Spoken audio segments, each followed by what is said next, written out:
Happy Sunday morning. This is the NBA Closing Line with Skee Profit and myself, Drew Martin. We're breaking down tonight's two NBA games from a betting perspective. We got Portland, Denver up first, and then we got Philadelphia at Toronto using SBR odds. Sorry about that. But without further ado, Skee Profit at Skee Profit on Twitter. Welcome to the show, buddy. How you doing this morning? Good morning, Drew, and happy Mother's Day to all the mothers out there. I'm doing well today. We didn't have any games yesterday, so nothing really to recap from there. But we have two Game 7s today, so a lot of excitement there. Definitely looking forward to that. Yes, man, and always remember to call your mom today. That's a good point there, Skee. Happy Mother's Day to all the mothers out there. Hopefully you're enjoying the show, and please give us the like button, the thumbs up button. It helps Skee, myself, and SBR out for all this free content we're putting out. But Skee, we did a show with Ian Cameron yesterday. The three best bets: Ian on Denver minus 5.5. I am on the Portland Denver under 213. And you are on Toronto minus 6. Those are the three best bets we locked in on yesterday's show. What else did you want to recap those, or you said you were looking at possibly adding another play for tonight's games? Yeah, we can recap it really quick. I know yesterday I mentioned I wished Tomar was in the chat. I brought up one of his stats and points, and I see Tomar's in here. So I'll be interested, Tomar, if you could let me know. I know you made it a point to back teams that get blown out the next game, and you had great success. And here, I know you heard our best bets. I'm on Raptors minus 6, and Ian is on Denver minus 5.5. So I'm interested to see what he thinks there. As far as the new looks on this game here that I'm thinking about, I mentioned. We all know Portland's great on the first quarter, and Denver has been a fade on the first quarter. If you like Portland, I mean, the first quarter has to be your look. Plus 2 points. I mean, it's been hitting nonstop. Denver's been a complete fade, but I don't like Portland. So I'm not going to take the plus 2 on the first quarter. I like Denver. Actually, I do have a bet on Denver for the full game. And on the first half, there's a stat under stats. Games 5 through 7, Portland is 2-9 first half against the spread. And the Nuggets, I'm sorry, I looked at I don't have the number for the against the spread, but as far as points per game in the first half, they average 58.3, and Portland averages 52.4. So that's a 6-point margin. And on the second quarter specifically, since we know Portland's good on the first quarter, 29.2 points for Denver, 25.3 points for Portland. So 4-point advantage in the second quarter, 6-point edge on the first half. And then my question, Drew, the line for the first half is -3. The line for the second quarter is -1. So you have a 4-point edge on the second quarter with a -1, or you have a 6-point edge on the first half with a -3. You have any opinion on that? And you're talking Portland, Denver. I'm seeing Denver -2 right now on the first quarter. So I think has it jumped in the last little bit? No, the first quarter is the 2. I'm talking about the second quarter for Denver, or first half. Yeah, we talked about that yesterday as far as second quarter betting and how the lines already come out. I'm fascinated by it, and I've never really been into betting quarters that aren't about to just happen. So I really have no experience in that, but it is interesting to just see it -1 in the second quarter, yet -2 in the first quarter. But I think it speaks to a lot of what you were talking about. If you liked Portland, you the first quarter is the way that you would recommend going, but you don't like Portland. So I mean, if you like, I back that, man. If you like Portland, taking the 2 in the first quarter is probably the best look, and the market's telling you, giving you more to do that. So I think that's probably the smartest bet in terms of the most value for your buck if you like Portland. Yeah, I won't be on Portland. I mean, I like that as a bet. I mean, I've been taking it pretty much nonstop. But like I said, I don't like Portland here, so I don't want to take Denver full game, Portland first quarter. I'd much rather be on the same two teams. I mean, on the same team in both spots. So I'll look at that again. I know you're on the under in this game, Drew, and we talked a little bit about who controls the pace, the home team or the better team.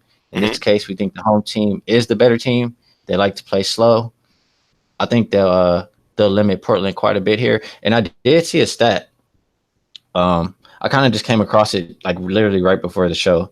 And game sevens, I think the last 8 daytime game sevens, the road team hasn't scored over 104 points, and the team total is 104 points for Portland. So I think that's a strong play as well. If you like team totals under 104 points, I honestly like the full game under as well. That's a great stat, man. Game sevens on the road, daytime. How do you even find that, especially with the daytime trigger there? Honestly, I was just looking through. I might have saw it on Twitter or saw it on another site, but I was just doing some last minute research and I came across that. That's some good stuff, man. And yeah, you're right. Portland on a team total. I think we just found something there. Do we have to put out 2 more best bets today? We didn't go over that before the show started. I was assuming so. I mean, I was trying my best to find 2 or at least 1 more because 1 for me, 1 for you, and I'm pretty sure I'll get 1 at least. 1 for me. It's like I'm copying you in early elementary school. It's all good as long as we're getting winners. That's all that matters. And we have been. We're over 500. In your absence, Ian and I think we went 1-3 in best bets, so we didn't do you well. But overall, guys, we are in the positive, but off of a bad weekend for sure. We got a bunch of people in the chat box here, even though it's early on a Sunday morning, recapping games we did talk about on yesterday's show, but still good stuff here. Jaco saying he's in a different time zone. Heck yeah, it's 11 midnight here. Where are you at exactly, man? It sounds like you're maybe over in Asia or something. If it's already midnight, not really sure. But welcome in BTS, Freddie Krueger, Red Girl. Good morning to you, Bob Taylor in the house. What's up? Welcome in, Roy, Luke. We got Tomar back in action. We missed you yesterday, Tomar. Always good opinions there on the betting boards. Vegas Gun in the house. Good morning to you, Daryl Lyles. Skee Profit himself, Lamont Williams. What's up, man? Welcome in. Devin, Bleds, Isaac. Guys, good morning. Let us know what you're betting too, what you're seeing out there. Skee, as a fan, which game are you more interested in today? Portland, Denver, Philadelphia, Toronto? From a fan perspective, I'm definitely more interested in the East Coast, the Toronto and the Sixers. I think that's a better game, better players, in my opinion, and I'm looking more forward to that one. I did want to bring up a point here from the chat. My bad. I'm trying to scroll and find it. Lillard plays the entire first quarter. He doesn't play much in the second. I think that's why the line is like that in the market for the first quarter, and that's perfect sense. I mean, that's the general thinking. You think about Warriors first quarter, they're really successful. Steph plays majority of the first. KD plays. I mean, it's the same thing for Portland, and you're not going to see Lillard go out until damn near the end of the quarter. And second quarter, he's not going to go back in for a while. So like I said, if you like Portland, it's that first quarter. But I like Denver. So now reading that again kind of reassures me. It makes me think that second quarter -1 is a really good look because Lillard's going to come out of the game. If Portland's going to do anything, it's going to be Lillard making that push. I mean, although Rodney Hood has been great, it's going to be interesting to see if he can keep it up on the road in Game 7 because they definitely need it if they're going to win this game. But when Lillard goes out, I'll be willing to bet that Denver can cover the -1 point in that second quarter. So I like that look a lot. And Skee, what about the thought, it is Game 7, they're going to push them and maybe get more playing time. So as far as them sitting out the normal time in the second quarter, it might be less actually this game. That's very true. I mean, you saw, I don't know if it was the last game, but it was one of the more recent games where Lillard actually, CJ McCollum had foul trouble and Lillard played the whole game. I think it might have been actually the last game versus OKC, maybe, but Lillard played the entire game. I don't think he checked out at all. So I can hear you there. It's elimination. You leave it all on the table, but I mean, even if he's in the second quarter, he should be gassed a little bit. Denver has bodies. I mean, they have depth. They have a lot of great people over there. So I still would like it, even if he's in. Okay. All right. And I mean, what are you thinking here with this total? It's up to 213.5 at bookmaker right now. Pretty much yesterday it was 212.5. So it took a full bump up at bookmaker to 213.5. Kind of guys, what the market's kind of pissing on my best bet here, pushing it towards the over here, Ski. Does that scare you at all? Nah, it makes me think of a quote. I don't know if you know who this is, but it's like the game's gonna test you, and you never fold, Drew. So Okay. you got what you had your thought process, you got your pick.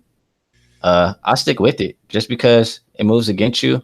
I'm not gonna all of a sudden change my entire thinking about the game. I think it goes under.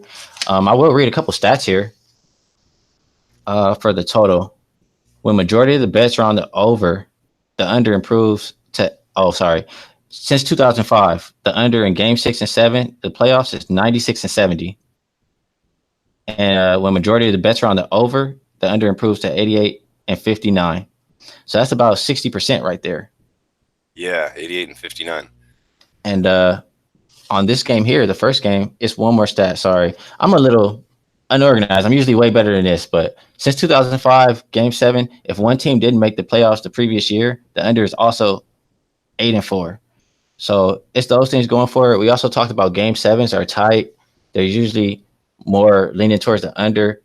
The home team, the better team controls the pace. Denver wants to play slow. I mean, I'm not changing up, Drew. I like it. I may honestly be on it by the end of the show. Okay. All right. Like the under as well. Don't change. And I'll have confidence. I'm sticking with it. I bet it personally. I got the under here in this first game.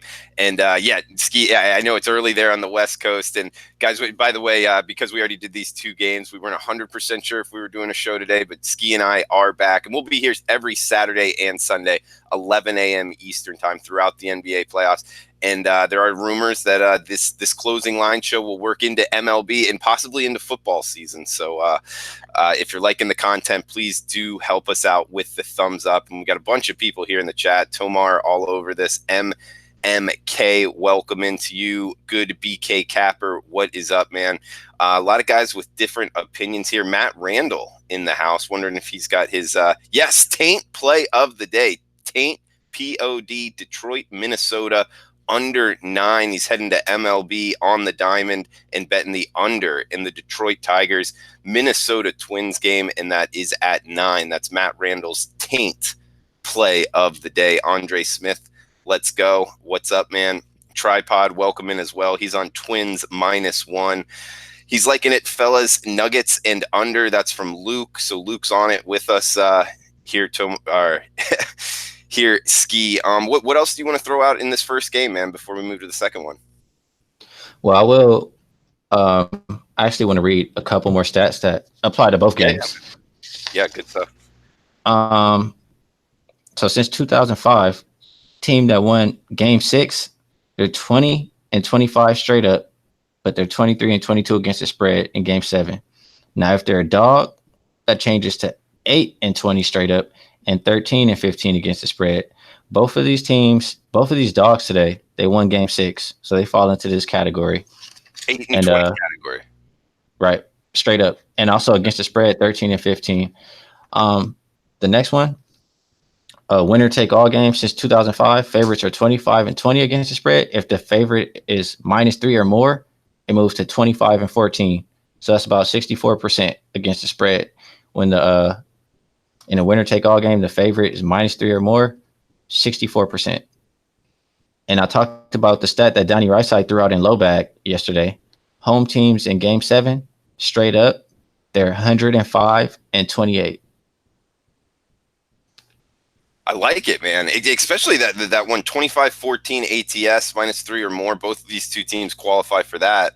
That's pretty strong there, over 60%, Ski.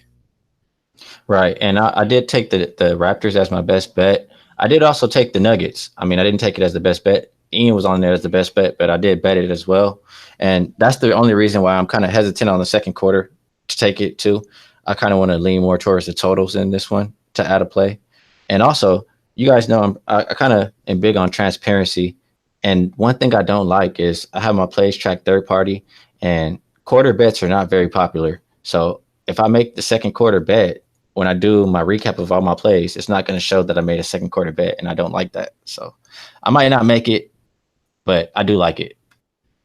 And when you say that, you so on the Action app or whatever you're using to track all your bets, you can't put in a second quarter bet? Yeah, on Action app, I definitely can. I just meant I pay to have my plays tracked third party. So on the site that I pay, they don't track quarter bets as far as like they track first quarters and first halves, but they don't track like second quarter, third quarter, fourth quarter. So I can't track it there. I can always put it on Action, but I mean, I like to be as transparent as possible, and I feel like that's gonna be a problem.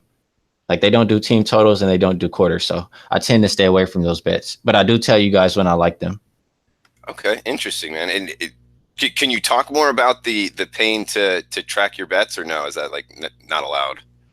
Sure. I mean, whatever you want to ask. I mean, I don't have a lot of time to really log in on my plays I make every day and keep track of how they're doing. I don't honestly.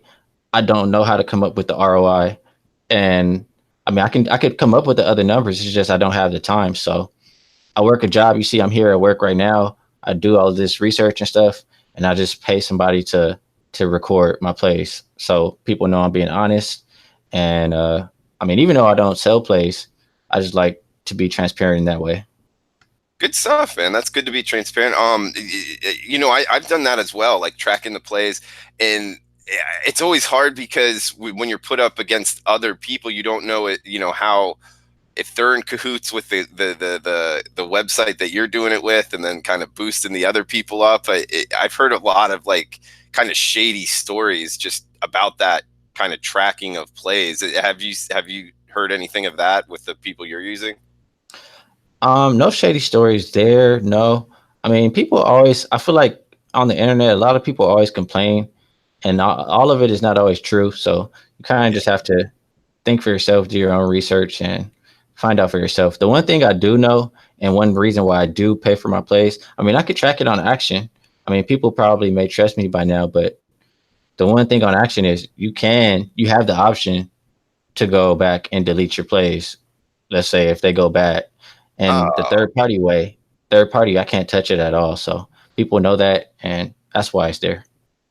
yeah, that wouldn't work if people have the option to delete their plays. That would be tough to be compared to those people. But yeah, guys, we'll break down the second game here in just a second and throw out two more best bets. So I'll have to get my sports books up here because I've really only locked in that one so far, Ski. But do want to ask you before we get to Philadelphia, Toronto. Right now, if you had to pick the NBA champion, would it be from the Western Conference or the Eastern Conference?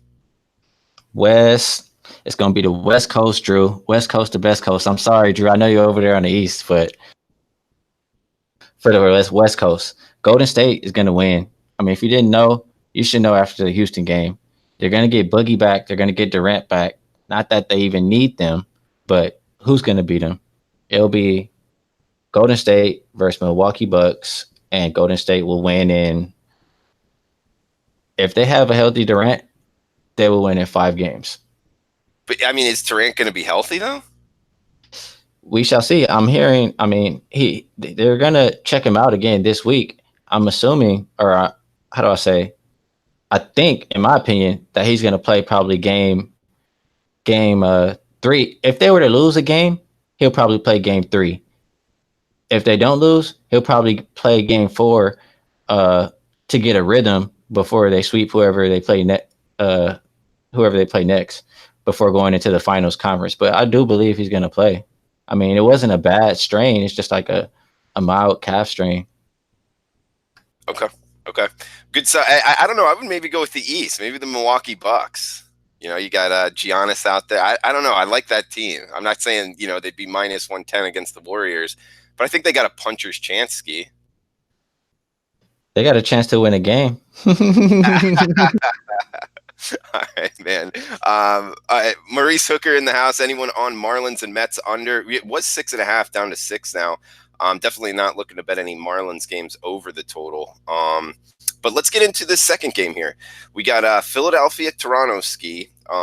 Game numbers 521, 522, 7 o'clock Eastern tip on TNT. The first game, Portland versus Denver on ABC. Looking at SBR odds right now, you can always tell what TV station it is by putting the cursor over Time TV, and then it pops up. Cool little feature there on SBR odds. We got the total 209.5. Pretty much stayed there all for the last couple days. Not much movement on the total, and seeing -6.5 now. Toronto laying 6.5 at home. Ski, I'll let you have it, man. What are you thinking here, Philadelphia, Toronto? My first thought is yesterday, we kind of talked about this series. First halves have been going back and forth. Kind of, it's 3-3. First quarters, Toronto was 2-4. Before that, they were 5-0 on first quarters and 9-2 against the spread in first halves. And I was honestly looking at this game, wanting to go to the first half, and I'm just not so sure. I think if Philly brings it, I mean, they're going to come out early. They average in the first quarter, they average 30 points per game away. Toronto averages 28.3. First half points per game, it's about even, 57 and 57.4 and 57.7. So I'm not seeing a big edge, and that's reflected with how they've gone back and forth. So I don't really want to go in that first half anymore. I did take the full game. We know Philadelphia is not a great road team. A couple other stats, they're 4-10 when the spread is +4.5 to +7.5, 11-14 as a road dog, 18-21 versus 55% win teams or greater. Also, Philadelphia is 2-15 straight up, 5-12 against the spread in Toronto since 2012-2013 season. So they have trouble playing there. And you got a better, I mean, Kawhi is much better than DeMar. So they haven't won since then. Although Philadelphia is better now than they have been, I don't see them winning. I don't see them doing it today. A lot of trends that back the home teams, and I think Toronto dominates. I don't see a reason to play them early. I don't see a big enough edge. I'm on the -6. And as far as the total, I agree with the first game. Game 7 should be tighter. I think Toronto, if you like Philly, you probably think there'll be more points. If you like Toronto's going to clamp down and limit Philly to barely any points, the way they've been winning all the other games. Same way they did Orlando, same way they won against Philly. So I like Toronto here. So I'd have to like the under. And what about first half? Philadelphia has been good on the first half, and like Tomar's saying here, haven't necessarily been good on the road. But first half, it is what it is. The record shows for itself. Do you like them here first half possibly? I'll say I can't take Toronto with confidence, and saying that, I would have to lean more towards taking the points.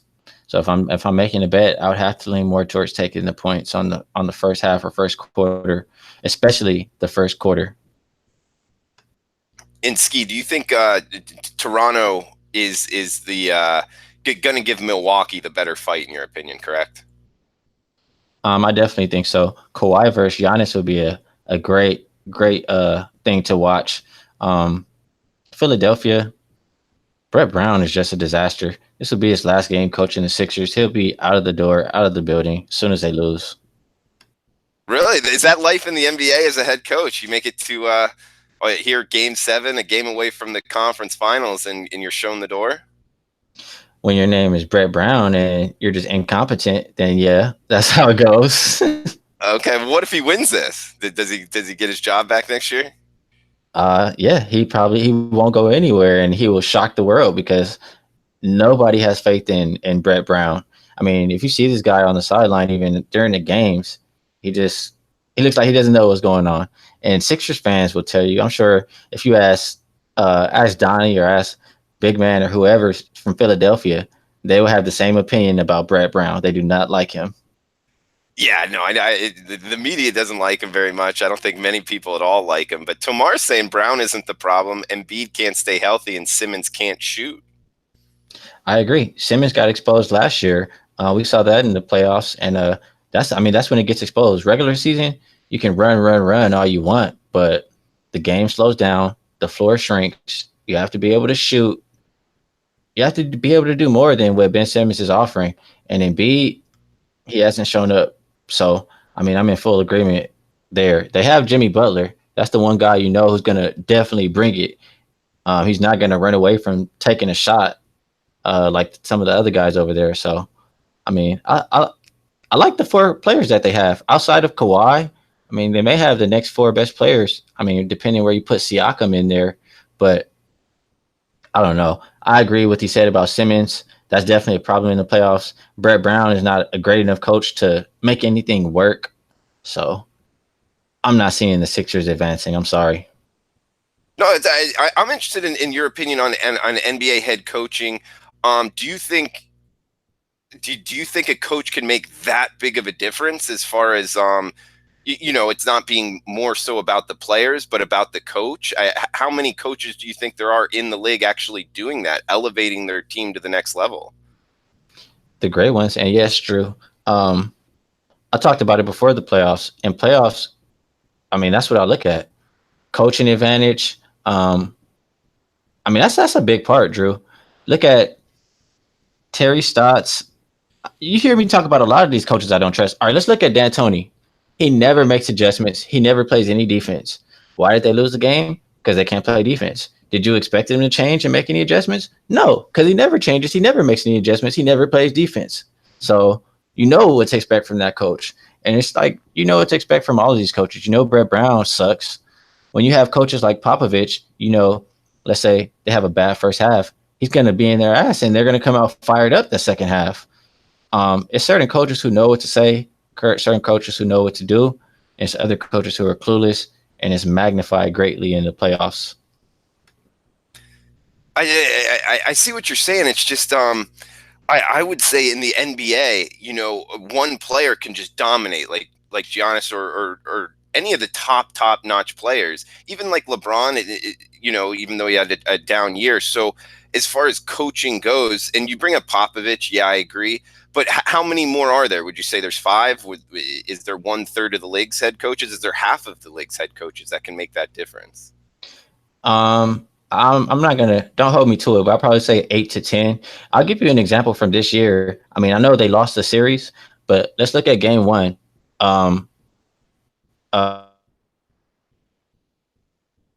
Coach, great, and they loaded the paint the same way they played Simmons and didn't allow Simmons to get into the paint. They did the same exact thing to Giannis, and he had trouble and they got blown out. So coaches game plan and coaches do certain things. Other coaches, they're just going to continue like it's a regular game and not be able to adjust. No, you're 100% right. I think you changed my thinking there as far as how much coaching does matter in the NBA. I've always thought it in college basketball and the sport of football, coaching is huge. In the NBA, it was always questionable, but you're right, man. It does make a difference, especially down the stretch here in the NBA playoffs. Not that it doesn't matter in the NBA regular season, more for motivational reasons, but I think you're pointing to it. It's the matchup and it's the defense, the different defensive strategies that matter a lot from the coaching angle, Skee. And also, let's look at something else. I'll maybe be able to persuade you even further. But Steve Kerr, how many adjustments did he make? You got to make your team. They play completely different with KD than without him. And all of that is Steve Kerr making those adjustments. The team doesn't just say, oh, we're all going to do this and do this now. Steve Kerr is telling them all what to do. Right. So, it's a lot of great coaches. I named the Celtics coach. I don't know why I'm blanking out right now. I can't think of his name. Starts with the B. And Steve Kerr, Greg Popovich. I like Eric Spoelstra, but not a lot of people do like him. There's other great coaches too, but coaches definitely do matter a lot more in the end of the season. It's the Celtics coach is he's younger looking, Brad Stevens. There we go. Yeah, Brad Stevens is a great coach, and it was a big he was a big part of the reason why I liked the Celtics in the first game. So yeah, like I said, the playoffs, you definitely have to take a look at those coaching matchups because it's a chess match back and forth throughout the game and each game. Absolutely, man. All right, you want to throw anything out there, Philadelphia, Toronto, and anything else overall as far as the betting markets go for both of these games? I mean, we got best bets coming up, and we can talk about whatever. But anything else, particularly about this Philadelphia Toronto game, Skee?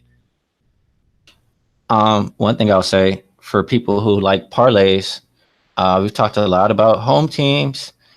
I'll say this stat again: home teams, game 7, 105 and 28 straight up. That's about what 70 something, 80%, maybe even. That's a lot. You can parlay both of these home teams and get about plus 106. So I think that's a great bet. I think both of them do win.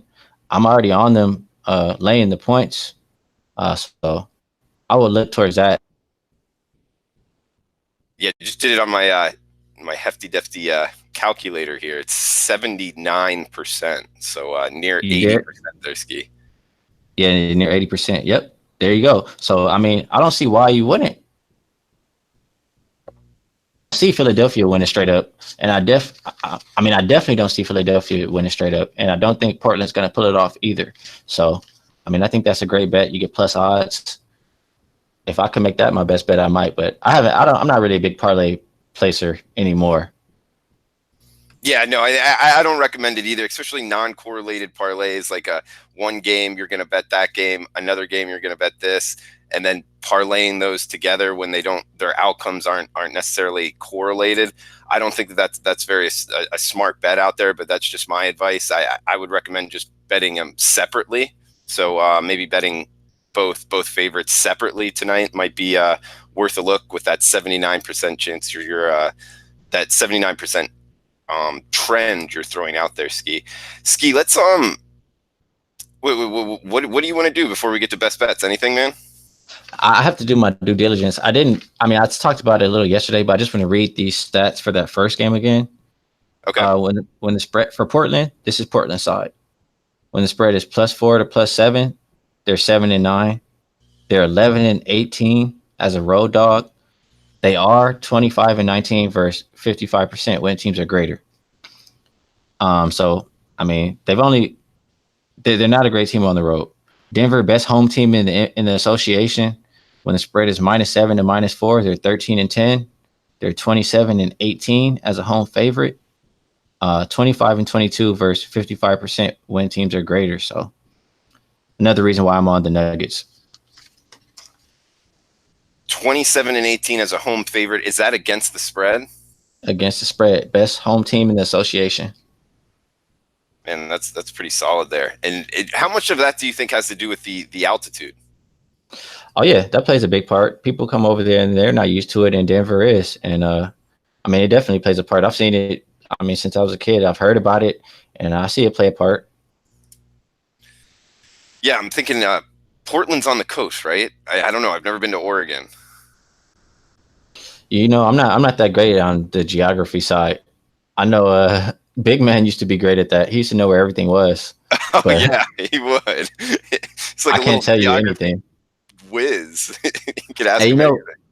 I had a few classes where like they have the map and they make you write in like the 50 states. And man, I used to have trouble with that. I used to have to cram and just try to remember at the last second. I don't know why that was the hardest thing for me. Yeah, especially the Northeast states. Like if you're not from the Northeast, like studying all that, it was like, which one's this state? Which one's that state? Because they're all little up there. Yeah, I know the biggest ones, probably about like where 8 of the states are. Yeah, man. We got Defend saying yes, Portland is on the coast. So Portland's sea level. I mean, I don't know how much that matters as far as being in the NBA, just because I don't know how long each person on the team, especially Yeah, Drew? Yeah, can you hear me or no? Sorry. Maybe it was my connection. I'm sorry. No. All good, man. But yeah, just having to travel from at least where you're living right now from the coast to a mile high can affect you for sure. So it is what it is. Skee Profit coming to you from the West Coast.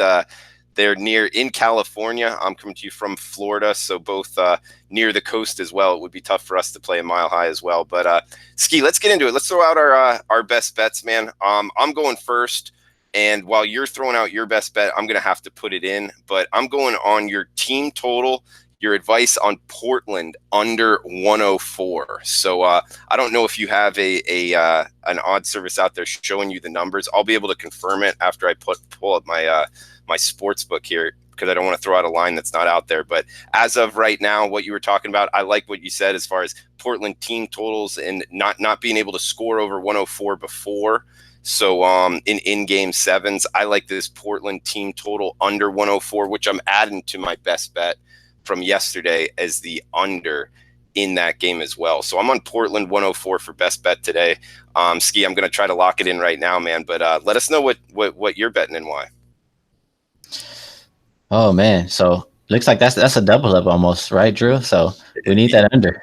It is what it is, man. If Portland comes out and starts knocking out, I'm going to look like an idiot here, go 0 for 2, but we'll see what happens. Man, all right. This is tough for me. I don't usually have this tough of a time. And I see, and then you talked about the team total. See, that's why I give this stuff out even when I don't take it, because I mean other people like it. It's useful info. So really quick, I will make a best bet, but I'll just tell you guys the plays that I like the most today. I would have to be looking at Denver first half or Denver second quarter, more so the second quarter -1. I did play Toronto -6 yesterday. I am on the Nuggets minus the 5.5 as well. And I am not going to make it a triple up for us on this best bets and go under with Drew. I do like that under a lot. I may also play it later today. Maybe. But for my best bet today, it would probably be the second quarter if I could track it. That's my reason for mentioning that second quarter Denver.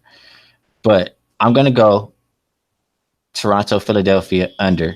I think that Toronto's going to win the game. And when they win the game, they clamp down defensively and they limit Philadelphia. And it's been under games. Philadelphia's went under, I think, 7 of 11 of their games in the playoffs. Toronto's went under 8 of 11 of their games in the playoffs. I talked a little bit about Game 6 and Game 7 playoffs going under, especially when majority of the bets are on the over, how the under improves to about 60%. So I like the under. What is the number I get right now, Drew? Is it 209.5? I know it was moving around. Yeah, it's 209.5. Philadelphia, Toronto total 209.5. There's 210s at Heritage right now, so you can take 210. 210. Yeah, I'm gonna go ahead and take. You know what? I'm sorry, Drew. Give me 1 second. I don't have Heritage, so I hate to give something I don't have. I know it's the best line available, but out of the books Bovada? that I use. Okay, yeah, I have Bovada 210. All right, I'll take it. Nice. Yeah, always nice to have a Bovada line because they're off the market a lot, so you can shop around using them. So 210 for Skee on the under Toronto, Philadelphia, under 210 at Bovada right now, and I'm on Portland under 104 for the team total. Skee, what else do you want to throw out, man, overall? Today's games, what kind of last thoughts here before they tip off? I kind of talked about everything, but in general, I mean, I may add some plays on my action app, like as far as those things that I said I can't track. I definitely like that parlay. I mean, I haven't made a parlay in a while. I may put a little something there, even though I'm already on it. I think Denver advances. I think Toronto advances. I think the Bucks beat Toronto. I think Golden State doesn't have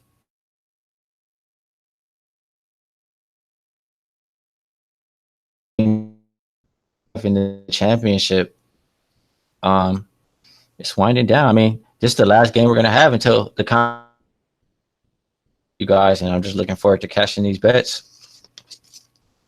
Absolutely, man. Cashing these bets today for sure. We got El Duque putting out a good thought here. Mile High, and you will lose your breath. Nuggets with better conditioning. So hopefully that comes in the Western Conference game today. But we got Defense saying, so no baseball today, question mark. No wonder you spent 10 minutes talking about Brown as a coach. Well, we got it's the NBA playoff closing line show. So we're going to move towards baseball closing line as well. We'll start to mix it in maybe next week when there's less games in the NBA. It all depends on that, because NBA is in the forefront for this show going forward. 11 a.m. Eastern time, Saturdays and Sundays moving forward. Skee Profit and myself, Ian Cameron, does join us on Saturdays. Recapping yesterday's best bets, we had Ian Cameron on Denver -5.5, Skee Profit Toronto -6, and I was on Portland Denver under 213. So those are the three best bets for yesterday.